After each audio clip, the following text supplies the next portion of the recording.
My name's Nick Oswalt. I graduated from Missouri State University back in 2016. This is my return to theater. I haven't been in the scene since then. It's also my St. Louis theater debut since high school, Hazelwood West High School. And I'm super excited to get into August Osage County. I've directed Sam Shepard plays. I've worked with Crimes of the Heart by Beth Henley. I've also written and directed my own stage reading of my original play, Alone with Us, all of which are all like family-oriented dramas with some comedy in there, so I'm super excited to get on to Osage County. So I first read this play on a plane on a flight to Los Angeles back in 2014. I had always heard about it, heard great things about it, and I knew that there was going to be a movie made about it, but I wanted to read the play. And on that flight, I read the entire thing in like half of the flight. I blazed through it. And I'd never read dialogue so gripping and so honest, but at the same time so poetic and theatrical. And I think that this play balances those two perfectly. I think that it speaks to any audience. I think it's super relatable. And the characters have so much meat to them, and every relationship has so much just history and tension, and I, as a director, love working on that kind of stuff. So that's really what drew me to this show. I also really love that it takes place now. It's a really now piece. It's very relevant to a lot of people's lives right now. So why should you see August Osage County?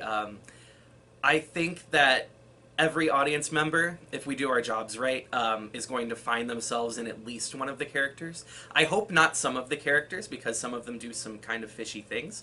But I think that it's super relatable. I mean, we've all been at a dinner table with our entire family, people we haven't seen in a while, people that we haven't seen since we were kids, and now we're mourning the loss of a loved one.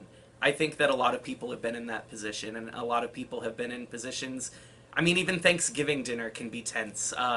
Easter and all of these holidays that were brought together that were not normally together bring up a lot of things that have been kind of under wraps for a while. And I think that seeing those being played out by fictional characters can be really therapeutic, and it can be really funny. This play, as serious and dark as it is, it's extremely funny. And a lot of the times you'll find yourself cringing and you'll find yourself laughing, like, all at the same time. And that is one of the best feelings in the world for me. And if you are ready for about 2.5 to 3 hours of cringing and laughing and sobbing all at the same time, this play will definitely do that job for you. I am looking for someone who is going to take a risk in their audition. I think that a big, strong choice that is totally off the wall and doesn't really make much sense is better than no big choice at all. I'm looking for people who are comfortable. I'm not looking for technical perfection. That's not something that I'm interested in right off the bat. That's something that we can fine-tune later on. If you don't have much experience in theater, that's totally fine. That's awesome, actually. A lot of the best performances come from someone who's like totally raw and new. Experience is also amazing. It never hurts. But I'm looking for people who aren't afraid of the monster that this play is. And I'm looking for people who are wanting to collaborate with other artists. I am in no way a dictator director. I'm looking for people who have their own ideas and that can share them with the group, and then we can decide as a group what is the best choice. Yeah, so for this rehearsal process, I am looking to do some table work at the beginning. I'm a big fan of table work. If you can really understand the ins and outs of your character from the get-go, then getting on your feet will be that much easier. I think that if we get it on its feet a little too early, it might just be a lot of awkward fumbling around, because it's a very ensemble-heavy show. There's lots of times where a lot of people are on stage, so we need to know what our relationships are before we really get into it. And that being said, once we are on our feet, I'm all about exploration.